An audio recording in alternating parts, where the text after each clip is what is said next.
So one of the first things that I advise you on doing when you first come into the UK, apart from sorting out your bank account and your BRP, an important thing that you should consider doing is registering with a GP as soon as possible, because when you fall ill, you would need medical attention, and you can't just get up and go to A&E unless, of course, it's an emergency or your doctor has advised you to go to A&E. Most at times, GPs are capable of handling anything in the community. Okay, so make sure that you register with your general practitioner when you move to the UK. First thing, under the NHS, healthcare is free, but that's if you live in the UK, whether on visa, indefinite leave to remain, as a British citizen.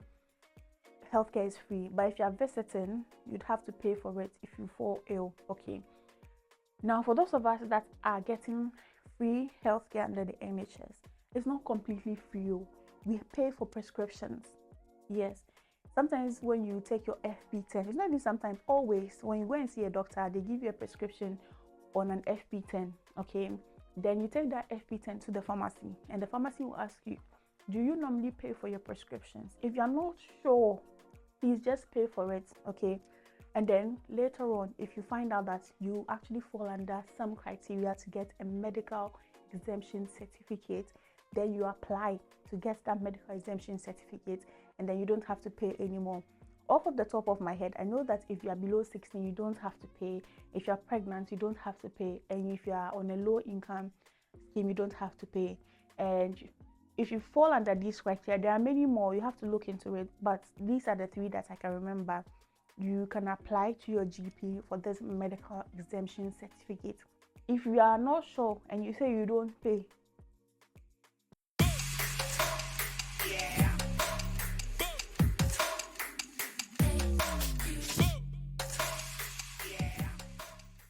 in today's video, I'm going to be talking about certain medical interventions that you can get for free under the NHS.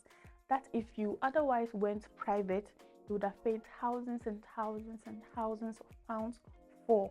Okay, or like if you had chosen to go to Turkey. Okay, first and foremost is weight loss surgeries. If your BMI is between 35 to 40, you are likely eligible to getting free surgery from the NHS. Okay, but you must meet certain criteria. You know that anything within the NHS, there's a waiting list and there's eligibility that you must meet. Okay, first and foremost, I think you must have an underlying condition that would improve once you have this weight loss surgery. It's not like you just want to lose weight. No, you must have an underlying condition such as diabetes or hypertension that is likely going to improve once you've had this weight loss surgery. Okay, and also you must subject yourself to life changes once you've had the weight loss surgery. They won't give you this weight loss surgery after that you go back to how you were living your life before. And you must also subject yourself to taking medication and having blood tests as appropriate.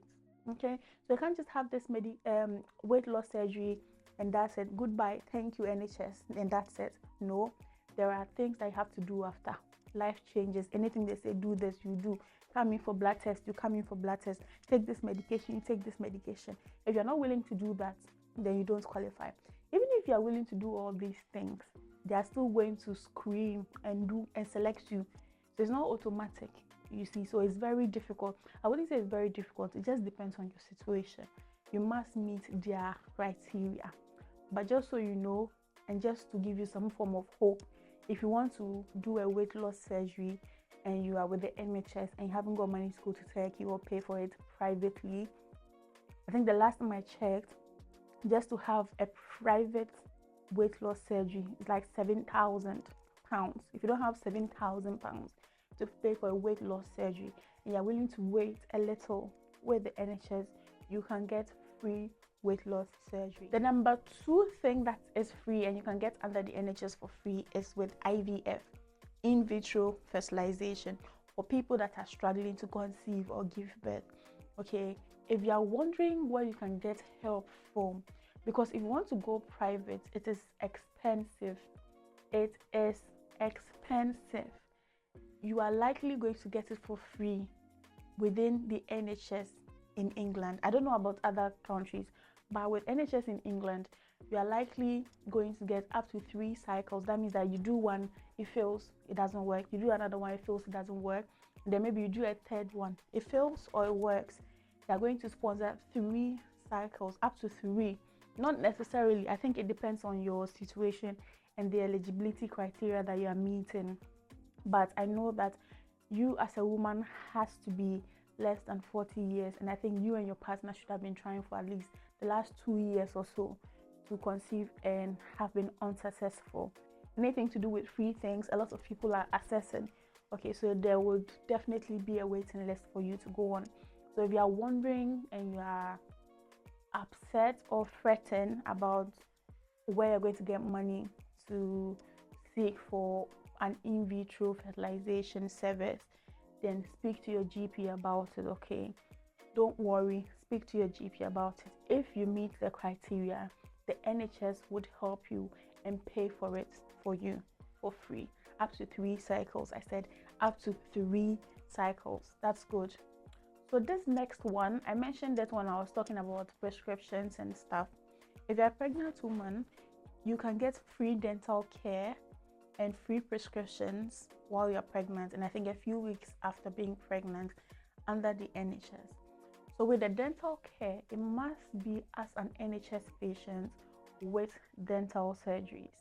And so with dental surgeries, they have a certain quota of clients that they give to NHS patients. So yeah, if you're going to be registering with a dental surgery as an NHS patient, their quotas to me are usually very small, unless of course you want to be paying as a private patient. You'd always get access, okay? But for the NHS to get dental practice, sometimes you can live somewhere in your dental practice like somewhere else, okay? So pregnant women, you can get free dental care and free prescriptions if you take the FW8 form, okay? And even with that free dental care, it's not all procedures. So I have heard people say that they went in for something as simple as cleaning their teeth and they were told that that wasn't free. Okay, so it's not all care, all dental care that will be free when you're pregnant. Certain dental care, so ask all, but still kudos to NHS for at least making some of those ones free, or at least making prescriptions free, which is very important. Okay, so last but not the least, it's sexual health services. Under the NHS, you can get certain sexual health services for free, if not all. Okay, so you can get condoms for free. I think you must be a certain age to get free condoms. I think you can get contraception for free, whether it be the pill, implants, whatever, okay, for free. You can get post pill. You've had sex, for instance, God forbid, you've been sexually assaulted, okay, you can get post pill to take to avoid unwanted pregnancies. You can get PrEP. If you have unprotected sex and you put yourself at risk, you can get that as well. And personally, if you ask me, this is a really good one, especially for countries such as Ghana, who is constantly recording higher numbers of young people getting sexually transmitted diseases. Okay, if this service was free in Ghana, people could easily access these services. I think it will help bring down those numbers. Okay, free condoms, free contraception plans and all that, it will really help. I don't know actually if Ghana actually has it, but I'm just saying, if Ghana does not already have it, I feel like it would be a good thing to have, okay, in Ghana, Nigeria, and all these African countries as well. So yes, so these are the 4 free interventions or medical services that I know you can get for free under the NHS. There could be more. If you know of any other one that I haven't mentioned, please feel free to comment that in the comment section, and feel free to ask your questions. Also, if you're not subscribed to my channel, please try to subscribe by clicking the subscription button below. It's free of charge, and then you can join my Telegram pages. The links are in the description box below, and then you can ask and we can talk to each other over there as well. Okay, thank you very much for watching, and I will see you in my next video. Bye for now.